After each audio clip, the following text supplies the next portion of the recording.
We start off with Frank just cooling in his BMW. I sure hope nothing happened to his car. BMW maintenance can really be digging into your pockets. Before we continue, let me explain. Frank here is like Uber, but for criminals and crime alike. You're feeling very thug-like? Give Frank a ring-a-ding.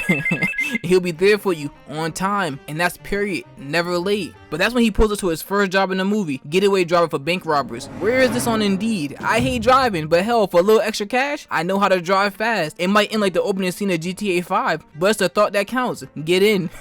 You might not be getting out. It could very well be your last ride, like an Undertaker finisher. But Frank take the specifics of a job seriously. When this man made the order, he said 3 people with a combined weight of 254 kilos needed a ride. But too bad Frank counted 4, and he couldn't put the pedal to the floor mat until one of them bounced. I'm talking Tigger on the tail, legs in the sky, divorced from the ground, cheeks off the seat. And this man thought a gun would do something. If anything, that's adding more weight to the situation. And they just can't blame him. My guy's smart. He's thinking. Man got a code on the ignition. No driving without it. So after a brief second of deliberation, the masked leader liberated one of the masked NPCs of their soul, pushed him out, and then Frank got the driving. That's the sound of the police. But not before waiting until the police saw him. Like he wanted to show off his drifting skills. He didn't pause them just for no reason. Someone had to see them. It's mandatory, as if they're about to be his future customers. And it didn't take long for them to break the officer's ankles. But this officer right here was doing the same, if not more damage than Frank. He was like, man, forget those citizens. This is more important.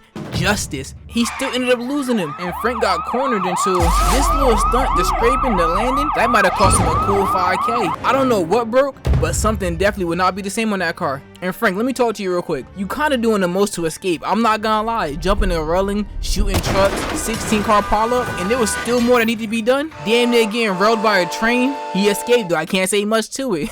All that for them to get caught the next day. But hey, at least he got paid. Speaking of the next day, the inspector put up on Frank to question him about where he was yesterday because he was in possession of the same BMW that was used as a getaway. But none of that mattered.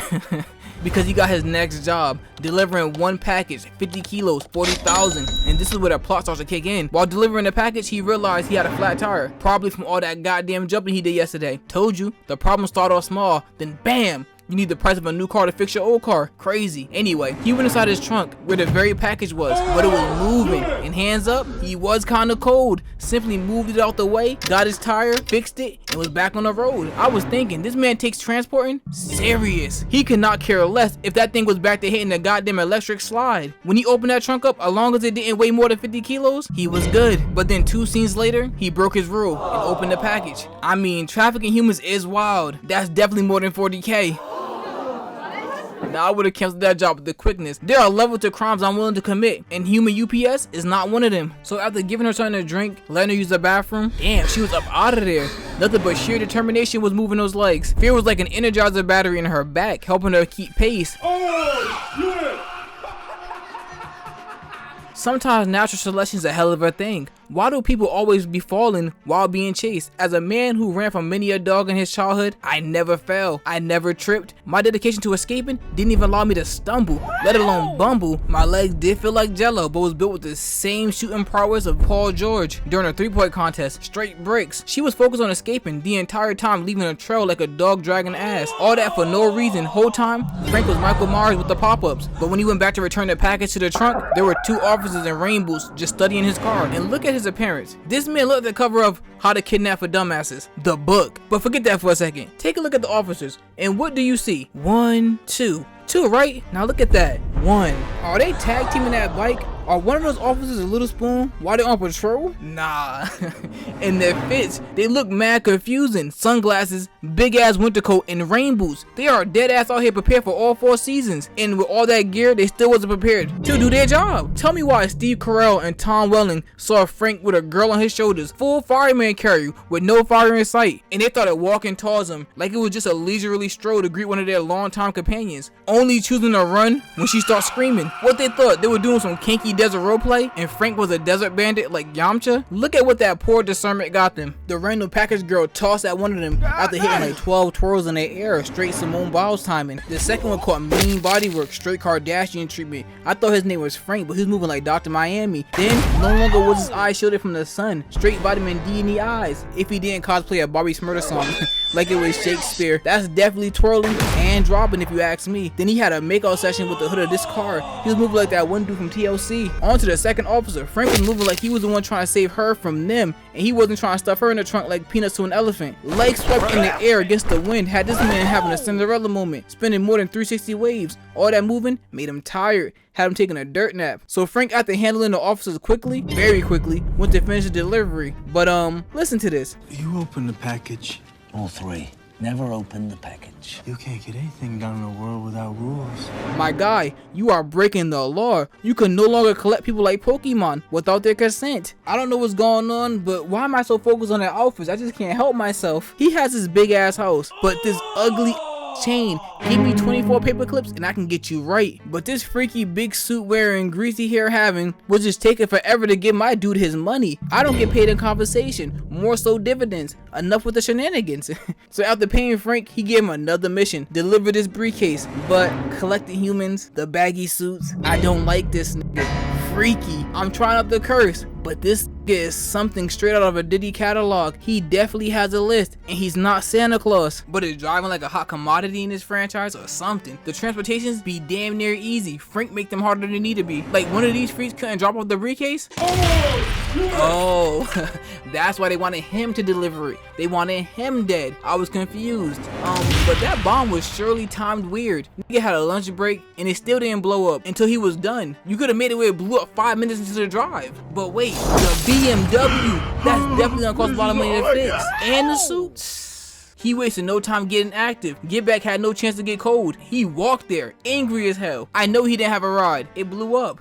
Rung the doorbell, walked back down the stairs, then removed their door off the hinges. The Kool-Aid man, Frank was crashing different. Damn near had both feet on the door like he was riding a surfboard. He put so much passion into the kick, he ended up on the floor, damn near kissing the door. That's a good door. Was eating bullets completely like finger food. Mini hot dog behavior. How did this even happen? Y'all had guns. He had a nigga's body and tossed him in the air like he was about to hit the folks. Weaved the bullet point blank. Use a tablecloth. That thing was like a Pokemon's confusion. The man stopped using his gun and everything. Oh no, he has a tablecloth. That must be a lethal green cloth. One swipe had two of them crawling on the floor like newborns, but not freshly newborns. You know, the ones closer to the stage of learning self-mobility. What baby comes out crawling? You might need an exorcist if that happens. Just saying. But tell me why the gun was still falling by the time he laid down two people. He caught it behind his back like he was only about his showmanship and boomed this man's leg, creating a peephole, and started walking him down. Asking for the location of the freaky deaky man from earlier, but dead man can't talk. He moved further into the house, popped one in the mouth with a sweet chant music. But here's another thing that got me confused.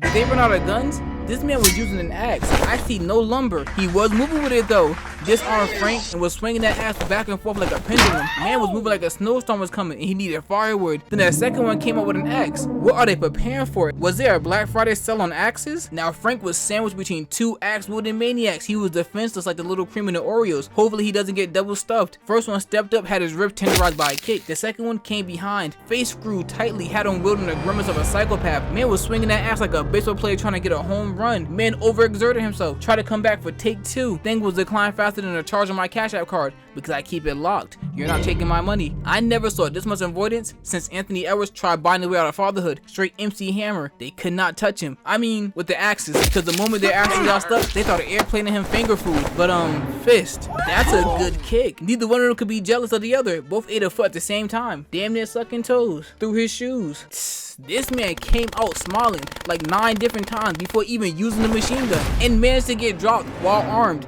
Get this nigga out of here. Getting me mad thinking about it. Dude was so trash. Frank just wasted the bullets, stole a Benz, and got up out of there. But tell me how this girl managed to get in the back of the car still taped to this chair. And Frank was about to leave her there, but took him with him, putting her back inside the trunk. But tell me why we see Mr. Freaky and he's pissed off like his BMW was blown up. Yeah, your Benz was stolen, but that's balance. Tell me he's not one of the freakiest niggas you've seen. You couldn't kill him normally? He needed the foreplay with his lips first? I can't with this man. I really can't. So the plot continues after the freaky dude learned the transporter was still alive and Frank ate his cookies. It should have been me. It should have been me. Frank House got hit with an RPG. What's with them blowing up his stuff? And how did they find him? I mean, he's not wearing a mask or nothing during the jobs, but still locating him this fast, they must have Dora's trusty map. That's the only way. But it wasn't once. After loading up his house with at least 10 clips worth of bullets, they sent another rocket at him. All the while, she kept screaming, like, damn, we are both being shot at. Shh, let me think. With Frank quick thinking and his pre-planning, I guess he was always ready for something to happen. Who knew it would be an RPG? They both escaped in some water, and then... It should have been me. It should have been me. So after once again something else owned by him was blown up, he had to visit the police station to answer questions. But that helped him get some information on a man trying to off Frank. But Frank wanted to use this moment to fake his death. He was out of there. But lie, she wanted his help handling the dude because he had information about a shipping container that had her family in it. When the hell we start talking about shipping containers? But it worked. He helped. And no lie, they put up on that man fast as hell, wasted no time. Frank smacked him as soon as the door opened, then up the tool on him and pressed it against his neck like a tie. And Lie started looking for the information on the shipping container, but couldn't find anything about it. So Frank handed her his gun and was like, let me give it a look. But this is where we get dizzy, because it's a twist. Her father was not in the shipping container, and she was now pointing a gun at Frank. Come What's on now, happening? dog. Her father came walking into the room. Now she's aiming a gun at her father. Come to find out, he was a businessman controlling a container full of people. He was the one exploiting people, capturing people like Pokemon. Frank was just mad confused, standing there watching the soap opera unfolding in front of him until Frank got folded by a man he already worked in a 2v1, had his foot on his back like a welcome mat, and this freaking man was moving like the Big Show, unloaded a single punch that had Frank waking up in prison. We had to explain to the inspector about the people smuggling and what was happening, and that's when the plot took over in full throttle. The inspector knew he couldn't do much as an officer, but Frank, he could solve the problem. There's no laws for him. I mean, there's laws for everybody, but like in this moment, not for him. But Frank had mad charges pending against him, so the inspector couldn't just let him leave. It needed a little play acting, and this was the scene. And with that little ploy, he was off to fight a one-man war against Lie's father and this freaky bastard. I'm not even learning his name. He just freaky to me. Once he touched down, he started moving militant, stealth with purpose, trying to move without being caught. He needed to locate the people in the container. But when he did start his assault, he was dropping bodies faster than the cheerleader tower with a base brimming with niggas with weak legs. And two, it's a bird, it's a plane. Nah, it's a man with a knuckle sandwich. This punch had Frank looking like a different person. Hit turned him into a master of disguise, had him dropping his gun, the Mario coins out his pocket, also stumbling. It was more than a few steps, so he was definitely bumbling. You're telling me Freaky had hands stored like that he wasn't shown in this movie? Besides the one punch he did display earlier, he came in squabbling, ready to exchange like two couple of X's, swinging, Playboy style. Opened up Frank's body, fed him two to the chest, but that was like the best he had. He came out the gate using his ult. Frank dodged, elbow to the rib, then to the face. He needed to return to sender the package he received a few seconds ago. He casted out another punch that contained the power of a spell, had him wobbled against the container. It was like a wake-up call for the freak. He said to hell with straight hands and grabbed this weirdly placed wooden object, giving Frank cranium whack-a-mole treatment before walking away like he won and letting the NPCs handle it. They didn't. The more was not merrier, because as more was added on, the more acid became. How are there multiple at the same time aiming at one person? He ended up giving them the choo-choo treatment on Dolo. No exhaustion. Blue Chew who? A one-on mini gangbang, and he was the aggressor. A three-way ass open is not crazy. He was holding him like he was ready to sing Kumbaya, but with his feet, he likes to artistically express himself with physical touch, then bounced. He beat on him enough. Frank then jumped on top of one of the trucks until he was forced off, having to make a leap of fate down on top of one of the buses, leading him to another hand exchange. And this man came out way too confident for this level of performance. The man was down faster than he was up. Man got his yellow belt and thought he was ready. He was not ready. Peep this dude. He was believing in his sneaking prowess. Eyes locked forward, strict concentration. He was even biting down on his lip. He was calculating and loading up one of the meanest. Fuck out of here, Nick. Never mind. He turned him around like it was a romantic moment, and he wanted to lock eyes with Frank. It was a romantic moment. Remove Frank's shirt mad smooth, if I might add. I can't even take my own shirt off this effortlessly. If I'm being honest, my shirt be beating my ass a little.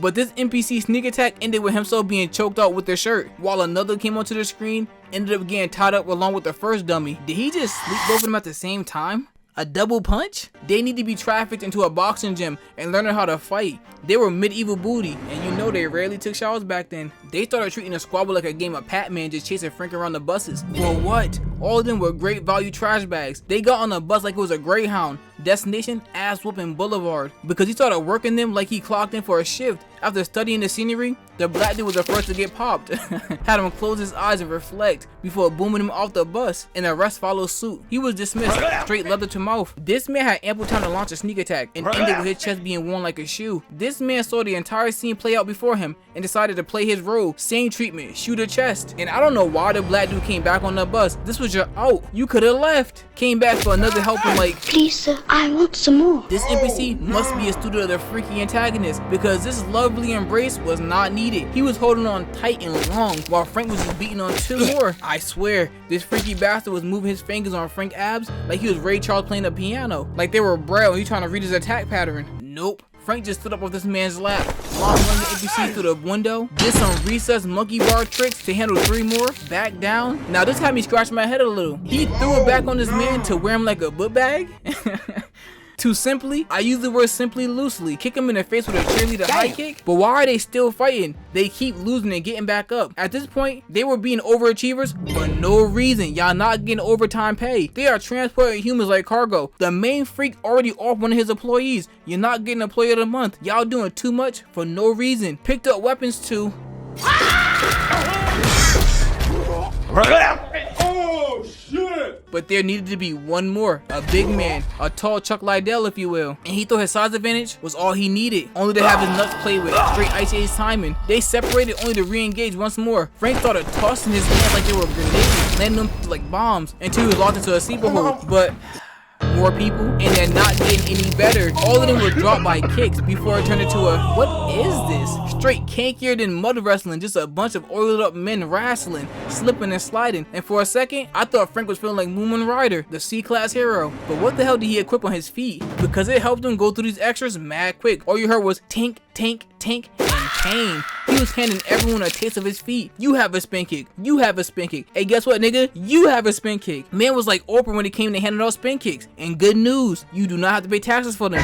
No way, they are even more ass. How is that possible? Even when they have weapons, all they did was aid in his escape. So after escaping, Frank's stolen car breaks down. He needed a way to catch up to Lie. And what method did he use? Oh, shit! And he managed to take out 2 cars on the landing. GTA Jax, this truck from this man, had on road surfing on the door. I don't know his plan, but he was moving until this freaky bastard somehow spawned in the truck. How did he even move that fast? For blasting the shotgun and sitting in passenger princess toe and iron like Frank clothes are wrinkled. But he lost that thing so quickly. But the way they were moving was like their actions had no consequences. Frank was controlling a big ass truck. Why did he try to sleep him like this? That was a big show WMD if you ask me. Then they started scrapping in the cabin like these trucks have an autopilot feature. That is not a Tesla. Just a lot of feet was being used and no eyes on the road. And Lie's father was in the back spamming a Mac 11. What was his goal? Shooting things randomly? But Frank was working hard. He was jackrabbit kicked out of the truck's window directly into Spider-Man into the underbelly of the truck, and was more accurate with this tire iron than Lie's father with this gun. This man is trash in more ways than one. But it wasn't over. Frank Olympic flipped into the truck, wrapped both his legs around this freak's neck like a Cuban, but instead of diamonds, it was thigh meat, and flipped him into a makeout session with the ground. But somehow Lie's father caught up to Frank, took Frank to this cliff, and was about to change the plot line of the movie. But good thing the plot was still cooking, and Lie came and helped Frank backdooring her father. But hey, good thing they saved the people in the truck, and he got to live to transport another day. If you enjoyed the video, thanks for watching. Until next time, take care.